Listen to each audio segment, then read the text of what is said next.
Hey, welcome to Pietales. I'm your host, Lloyd, and I got a special guest as usual. I got Jerome in the Pietales studio. Jerome, that's your camera right there. Hey, Let the people know a little bit about you and why you're here today. my name is Jerome Gillespie. I'm from Houston, Texas, and I play the drums.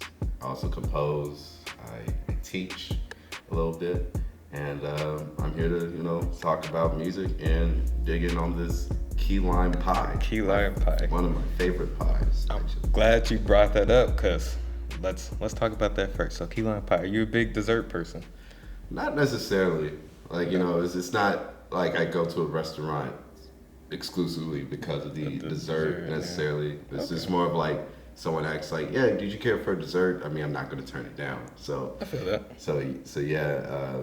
I think one of the places I went to was a barbecue place in New York, which was actually a good barbecue place because New York does not have a lot of good barbecue options. As you imagine, it's nothing like Texas or anywhere in the South. And they had this key lime pie, and that's sort of like what got me into that type of pie. Yeah, so anywhere like if I go to a dessert place in New York or Boston, anywhere on the Northeast, and I see key lime pie, I'm like, okay, I want a key lime pie. I'm taking that. Shout out to that place for sparking your love and interest in key lime pie. Pretty sure, the first time I had it was at House of Pies probably, and I was like, this is straight. So, get your fork, take your first bite, let the people know how it is. This is Pie Tales. We hope, you enjoy your dessert on the show. So, yeah. Honestly, this is better than the one the first one I ever had. Like I was about to say, look, it's actually, I feel like it's better than the one that I normally get it at. Yeah. No, they did this. I gotta thank you for coming on and doing the open mic at the bakery. Thank you for having me. It means a lot. You are a jazz teacher. Mm-hmm. You study jazz. You play jazz. You've been doing this for a long time. How long you been doing it? I've been studying music really since I was 4, and it started with piano lessons, and I didn't start playing drums till I was probably like between 5 and 6. And in the beginning, it was just it was mainly like classical percussion, so I was playing with, symphonies and school orchestra, stuff like that. I didn't begin studying jazz till I was like 11, and I'm like 25 now, I just turned 25, so it's like 14 years, like, of studying and playing jazz music. Okay. Classical. You said you started there. How did you feel about it at first? Just classical music. I mean, I've always loved classical music.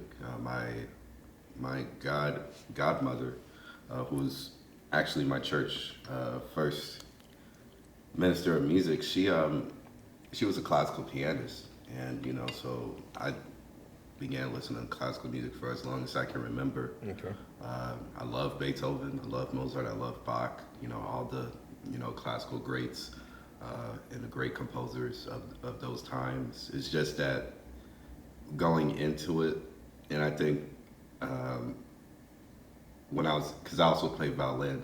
Okay. I didn't really see a lot of black violinists, and initially I didn't even care about that. I just didn't. I felt like there was a disconnect on another level. It didn't connect with me, like the drums. The actual instrument itself. Yeah, right. or even jazz music, or just black music in general. I felt a connection with that on a cultural level that I didn't necessarily feel with classical music. So, okay. It's fun to listen to. It's just like I don't usually like perform in those settings anymore. Like I used to. Okay. High school for the performing visual arts. Okay. That was intentional. Do you apply to get into there? How do you even get in? Well, how it started, you apply and you had to audition. Okay. You had your first audition, and then you had the callbacks, and at the time, I don't know if they still do this, but it was very, very selective in terms of like the jazz program. And I auditioned both for jazz and for like classical percussion, because I was still coming out of middle school. I was doing both. Okay. And I got into both, but I was only able to select one, and I picked jazz because I favored that over it.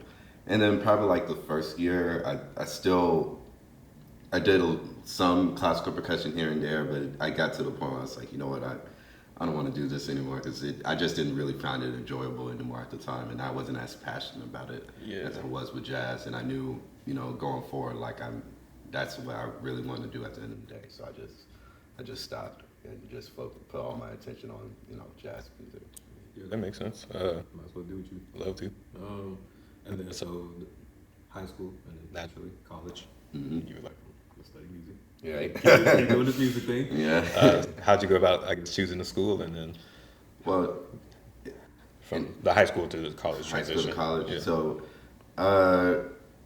I didn't really care much about the school. It's more about me going to New York than anything. Okay, So at the time, my dream school was the New School for Jazz and Contemporary Music, which was located in the Greenwich Village, which is a hotspot for live music. And also applied to like NYU, SUNY Purchase. I even applied to Juilliard and Manhattan School of Music. And I wound up going to the New School initially. I went there from 2016 to 2018. Okay. And then for some reason the experience kind of got a little sour for me. Did it? Yeah, which that's like a long story. All right.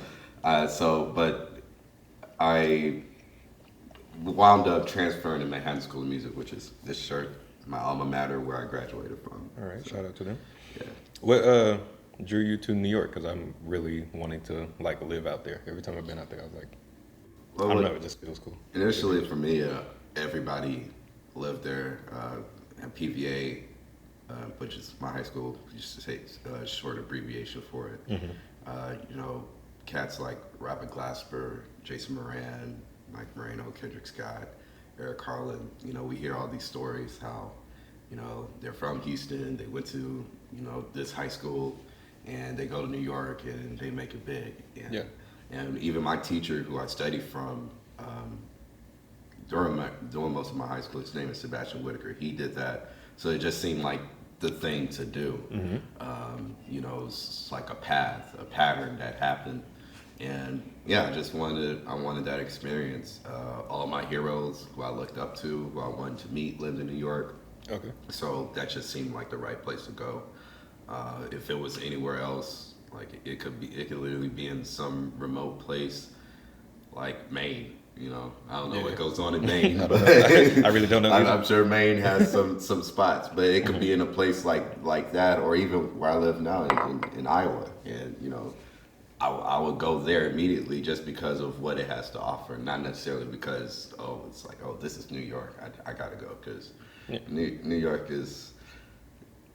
If you're gonna live there, like I'm just saying, like it's you're gonna have a different perspective than just going popping your head in and just, you're there for like a week and a half or something like that, just having a good time. Like New Yorkers are not having a good time like that. I promise you. Nah, I'm sure. How have you survived out there? How outside of the music, doing music? These are just personal questions I really want to know now. Yeah, well, I was lucky because of my parents helped a lot. Okay. And going to Manhattan School of Music, the dean at the time, Stephon Harris, shout out to Stephon Harris. Mm-hmm.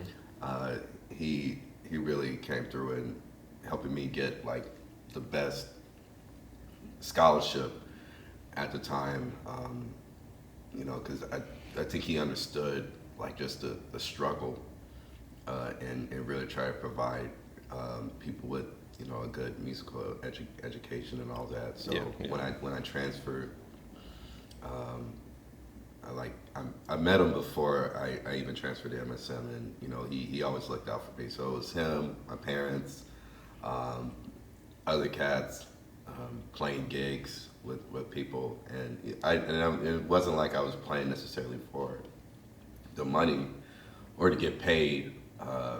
That was sort of at the time that was like a bonus because I didn't feel like I had to be worried about that at the time. Yeah, you definitely need money and it helps. Yeah, but it was nice though, and it's a part of the job because at the time, I'm still, like new-ish to the scene, and I was so focused on like, oh, I'm playing with, so and so. Yeah.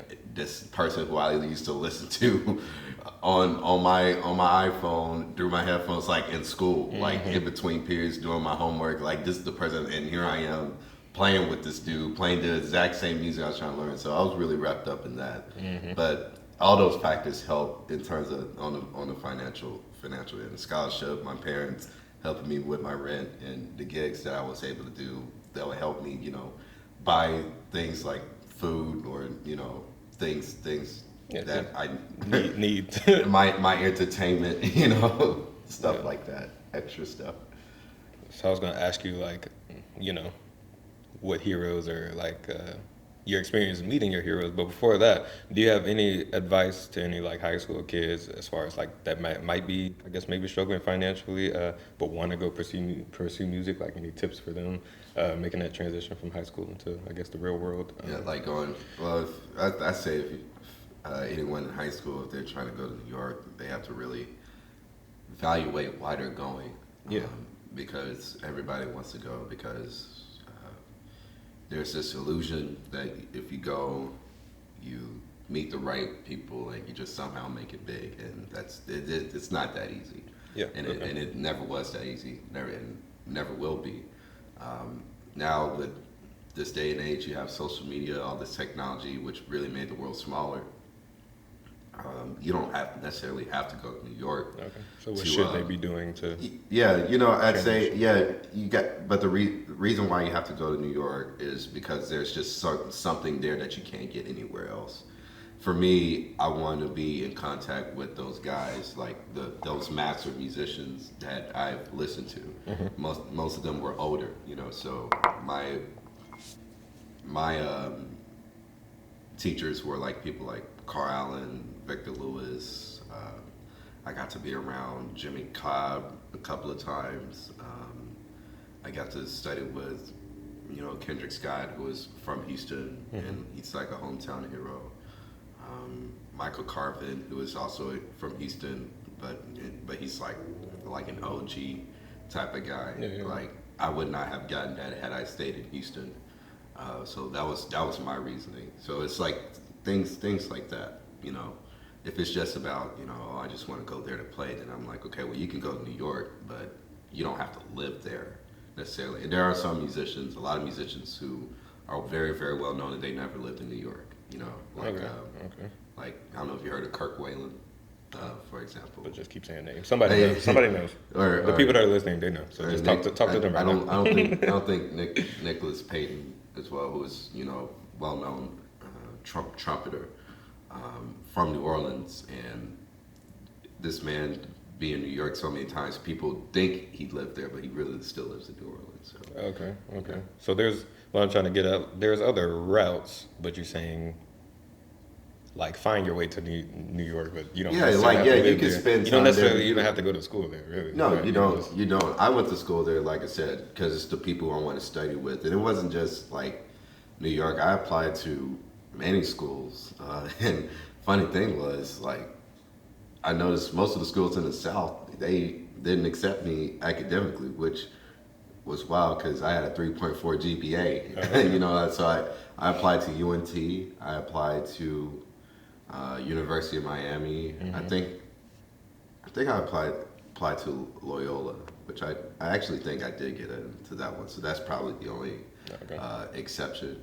And I think Loyola is like a private school. I believe so. Yeah, they're private. That's probably why. I applied to many. I applied to a school in California. I didn't think I did that. Nah, I didn't. Yeah. But yeah, it was. So it wasn't just like I had my heart set on New York. I was going to wind up in New York either way. Yeah. Whether if it was if I went to school, let's just say if I went to UNT, and UNT is fortunate to have a good jazz faculty, which is why I picked that school. Mm-hmm. And those teachers have a connection to the New York scene. So somewhere I would have used that to my advantage and try to learn about it through them, and then go to New York. Yeah. And sometimes, like, come to think about it, I kind of like imagine like what my life had been like, even if I chose that route, you know. Yeah. Yeah. So Yeah. Somebody's going through these yeah, other yeah. canals, so and trying to figure it out. So, any words? I think the biggest mistake is like, because I felt like that was my only route at the time. So like, I kind of wish I knew the other routes, and let's just say if I did know, I probably still would have chose that one. But at least I knew I wasn't stuck in one thing. Exactly. Yeah. Thank you for sharing that on Pietales. Like I said, that's kind of why I do this. I feel like, or I don't feel like, there's a big disconnect between high schoolers and, of course, everybody older than them, because everybody older than them has a way wider, vision, and there's a narrow-minded just because they aren't exposed to everything that they can be exposed to, or like, I don't know, it's a big jump, to high school to adulthood. They're getting into the real world, Exactly. And even when they're in college, I mean, I didn't feel like I was an adult until like right now. Actually, like, no, really, really do. And I was with somebody else, and I was just like, they seem like more of an adult than me. I was just like, I'm glad I have them though. So that's good. Thanks for sharing. So then the next transition, you go from, well, I guess getting your bachelor's. When did you become a jazz teacher? When did that happen? Okay, so I guess you could say I've always been teaching private students since like my undergrad, and I think it was mostly because of my teacher who passed away like in 2016. So, and he was like the guy to go to. So, and me being like one of the last students to really study with him, some people would come to me because they kind of want to get that level of instruction from that I've received from Batch. Yeah. So, trying to think, like during my freshman year at New School, this tenor saxophonist named Cal Turner, who is like a well-known musician in the Houston area and perhaps all over the country, and he has a son who was really talented, and he was like really hounding me. I just remember he kept asking, and I was kind of trying to be like, I don't really, because I at the time I felt like I'm like 19. Yeah. So at the time, I felt very uncomfortable telling people what they should or shouldn't be doing because I didn't feel like I was at that level yet. Yeah. So, so I finally said yes because he was very persistent, and it was the first couple of lessons. It really felt weird because I never experienced that other side. Yeah. I'm the instructor, not the person being instructed. Mm-hmm. So it started there, and then other people asked me to teach their kids. So that was just me being a jazz drum set private instructor. Now, since I'm getting my master's at the University of Iowa, I'm also a TA. Yeah. So that requires, my job is to teach 2 sections of jazz history, and I co-direct an ensemble, and that and other responsibilities pertaining to the program. But yeah, that's like a completely different thing, because in that case I'm talking and teaching people who don't have a musical interest. Most of them are not even music majors.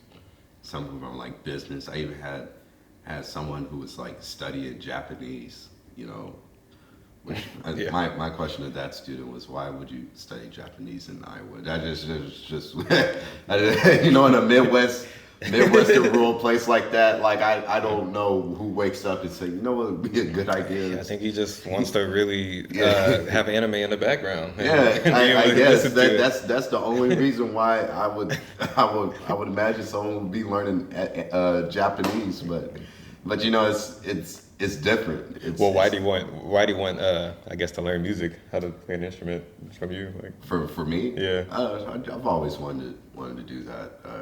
Why do you think he wanted to play an instrument? The guy learning Japanese. The guy so it's not a music class. That's what I'm saying. Like it's so they're not learning how to play instrument. We're talking about like the history of like, okay. I see where what you're saying. jazz began. We go through like different eras. We talk about certain musicians. Okay. And you know, like their final exam, they have a listening test where you know they listen to a song, and they have to you know name the artist, name the band, name the year it was released, and what era it comes from, like things like that. From a song.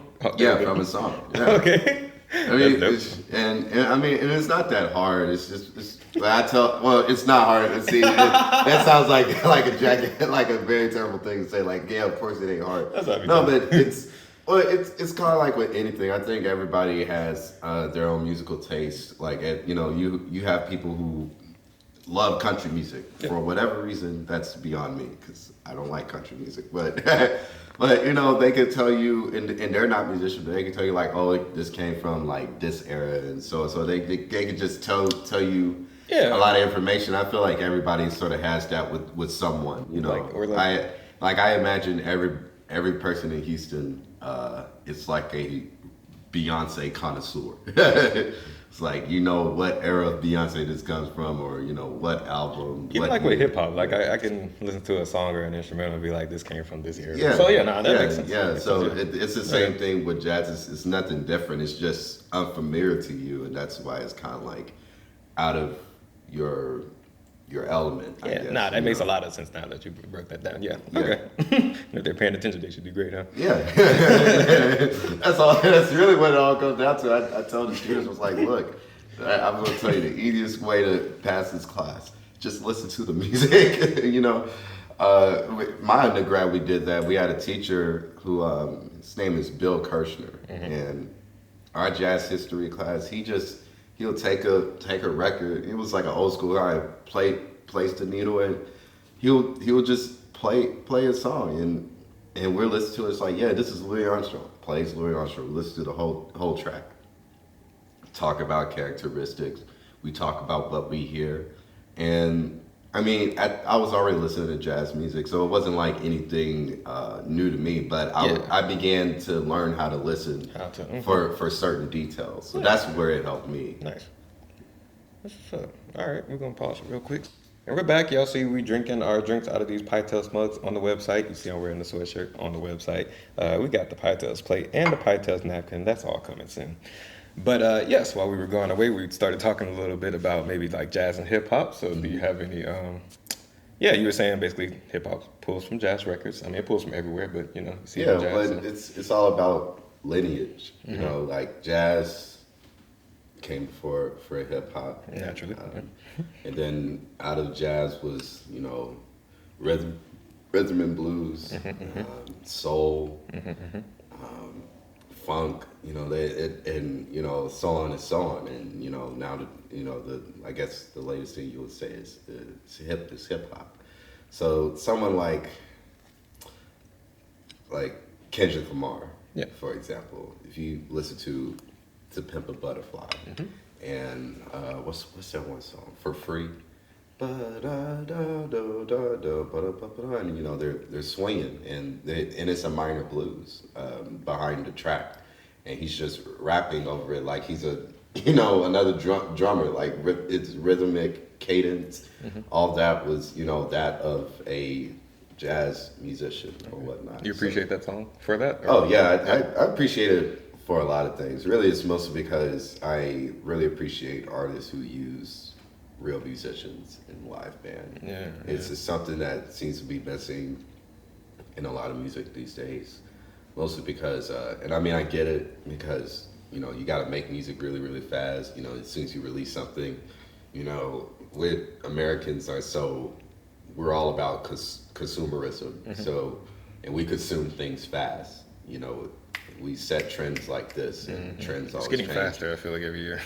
Right, and so someone released something, they be sitting on like 10 other projects, already in the works, and while they're releasing whatever. So, but live when they do their music live, most of the time is I don't see musicians. They're most likely playing with tracks. Yeah. Like one of the things I can't stand about rappers, I might get in trouble for this, No, but speak your piece in a great clickbait. yeah, I mean, it's like I hate it when they like I'll go to these events and then they'll rap to the track, but there's words on the track. You know what I mean? You ever seen that? Other rappers complain about that. So yeah, no, that's Yeah, that's a okay, thing yeah, people it's complain about. okay. Yeah. I thought it's just me. Like I always go, it's like, why are they rapping while like we hear their voice on the CD, not live? I mean, I get it feels like background thing, but it's not, and it's weird to me, you know. No, it was a whole thing when Jadakiss did the verses this year, and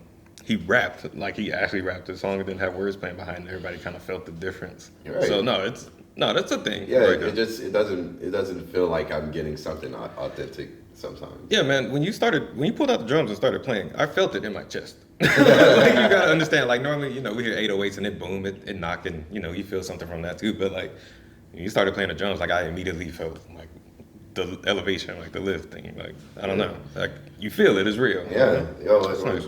everybody can tell what's real or what's not, and that's what I'm all about. I'm not so much like I think people gets this mindset like I'm a jazz purist, and it's not really that. It's like I don't really believe in genres like that. I think there's good music and there's bad music, and everybody the categories, how you what you put in those categories, it's up to you. But I'm just about is it good? Does it move me?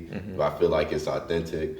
Those things to me really matters. I love all music. It just so happens I listen mostly to jazz because that's what I connect to the most. But in terms of hip hop, yeah, it's connected to it. It clearly comes from that. For sure.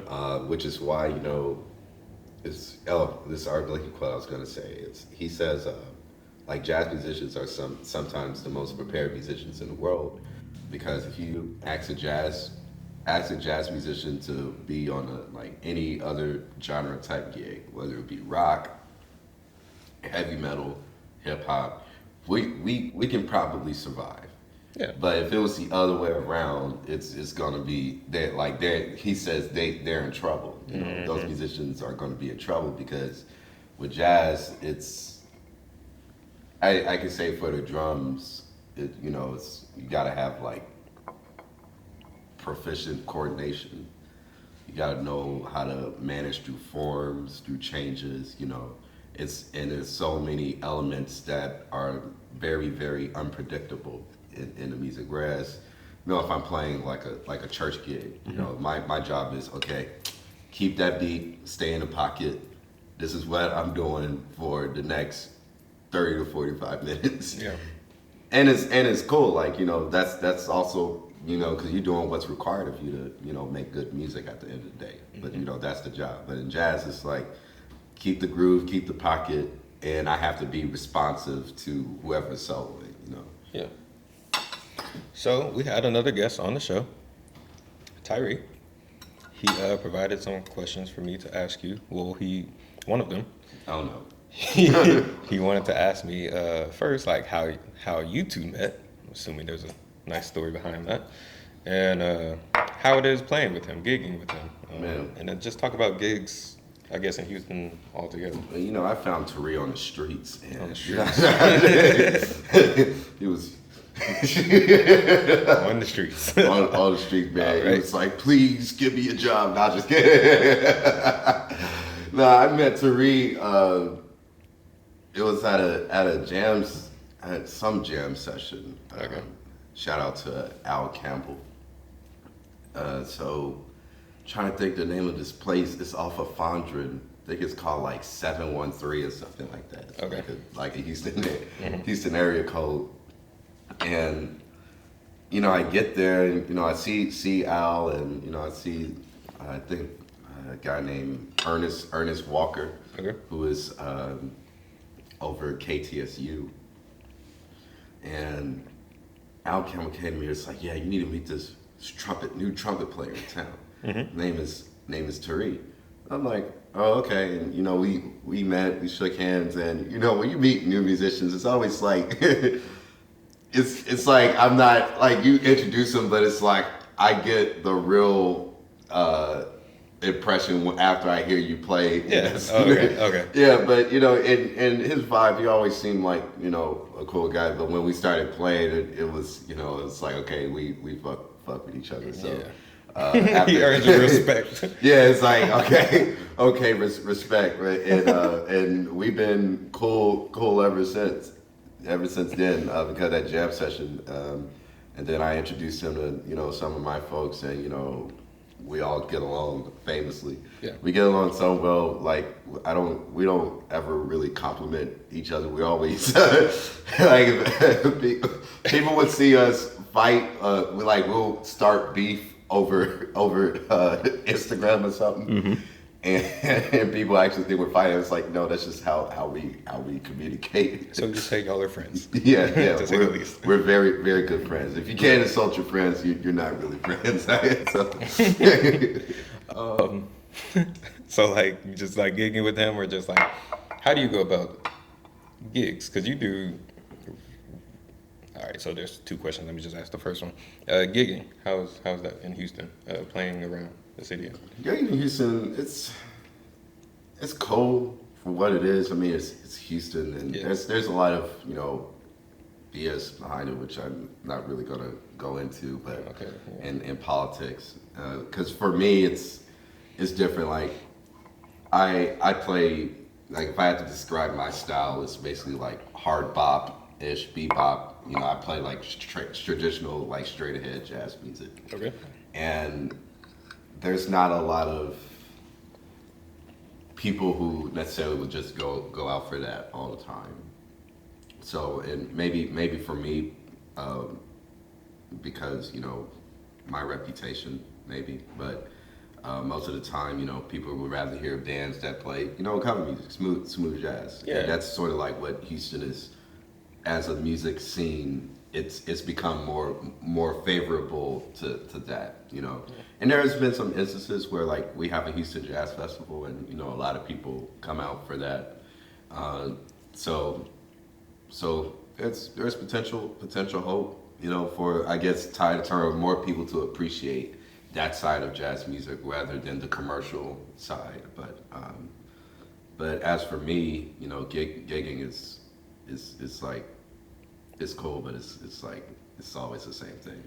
Yeah. So are there places that do kind of gravitate to that more traditional thing? I actually went out to Jazz Fest one year in New Orleans. So Yeah, I mean, well, New Orleans is given. That's Yeah. the birthplace, or known as the birthplace of jazz. Mm-hmm. So that everybody's gonna go out to check out jazz music And in all forms. Whether Yeah. it's like the traditional New Orleans like jazz second line, or going to, I think they have like, forget this hotel. There's a hotel, I think it's called the Frenchman. Mm-hmm. I Probably. got- I mean, there's Frenchman Street, so Yeah. I think the name of the hotel is called Frenchman, and Mm-hmm.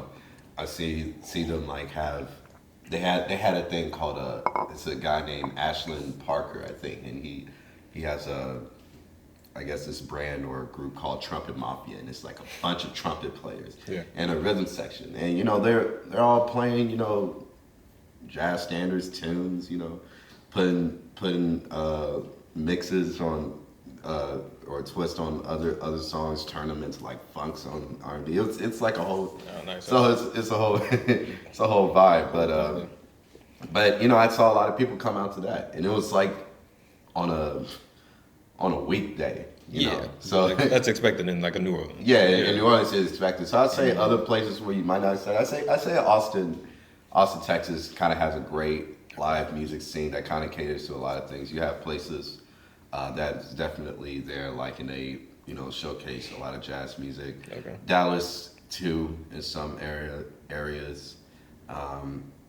Chicago is another place that really has a great jazz scene and great musicians. Yeah. And Houston is like that. And the funny thing about Houston is, and I guess because this is how big Houston is, like there's a lot of great musicians in Houston that no one ever knows about, that I don't even know about. Like, and it's kind of scary because I like meet I always meet new drummers, every time I come here. Mm-hmm. And some of them will be like close to my age, some of them a little bit younger than me.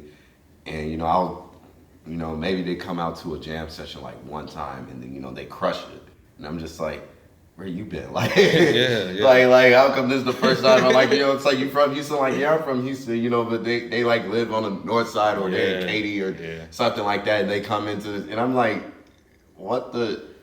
But it's not a lot of Wait, hold on, we got a problem. Houston's a big city, spread out, and I'm thinking we need a solution. So I say like, we start bringing all these people that you find to Pietales, get them to talk about themselves, give out their social media, and everybody. Oh, and Pietales would be the glue. Yeah. The glue. No, I think people should definitely know about them, and I just think they're like for as big as Houston is, like, because there are some spots, like there are spots that I play at regularly, like Emmett's Place, Keep going. Leon's Lounge. Leon's Lounge, yeah, which is down the street. Yeah. And it's cool, but it's like Houston is just so big, so there should be more spots around all of Houston that sort of reflects the amount of, especially the amount of musicians that are here. And not all of them are coming from HSPVA.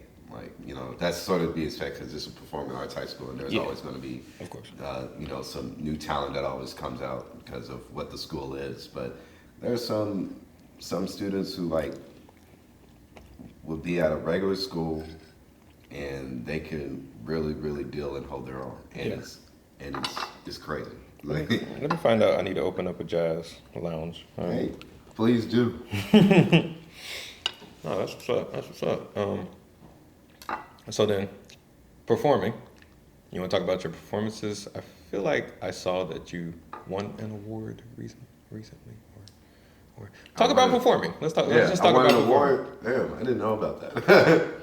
But my performances are coming up. So the first one that I'm doing as a sideman is actually in Austin with a good friend of mine. His name is Marcos Varela, who's a bassist from Houston and very, very talented composer. And one of my musical inspirations. And then after that, I'll be at Leon's Lounge with a new group. With a vocalist this time. I usually don't play with vocalists because I'm very picky. But when it comes to singers, I have a lot of pet peeve. But I've been collaborating, or I had a chance to collaborate with this vocalist. Her name is Alex DeWalt. So it's going to feature her, Ian Dassauer on piano, and a new bassist that is coming up on the scene. Her name's Mia DeSalos. And yeah, Leon's Lounge from 9 to 11, and then in the new year, and I'm blanking out on the date, but in January, within the first week, I'll be at Emmett's Place, which is like my stomping grounds as in terms of me being a band leader. I got my start at that place, so every time I come back, I try to go back because they were the only ones that really gave me a chance. Nice. And then I'll be at Monk's within that same week in Austin as a leader, with my group. Okay. All right. Well, you're a part of the Pietales family now. You did the open mic. You came to Ate Some Dessert here. So anytime you have anything you want the people to know, like performances, just send me, if y'all have flyers on Instagram or whatever you got, send it to me and I'll post it for you. Definitely, like I said, you're part of the family, so any support you need, just let me know. If you could send some more musicians my way, I would greatly appreciate that. I'll definitely do that. And thanks for being on the show. Social medias, give it to them one time. My social media is at Jerome _Gillespie Jr. That is JEROME _GILLESPIE Jr. My Facebook is Jerome Gillespie II with 2 Roman numerals, so 2 I's basically. And I had a Twitter, but I don't even know what it is anymore. Well, whatever you actually use. Type in my name on Twitter, you can find it there. I'm not very active on Twitter. You know, I just never really liked Twitter. But I feel that. But I have someone posting on that apparently. So look me up on Twitter, check me out on YouTube, and yeah. All right. Well, this has been another episode of Pietales. Thank y'all for tuning in, and we'll see y'all next time. Cut the tape, That was little the Lord. intro. Yeah. This is history.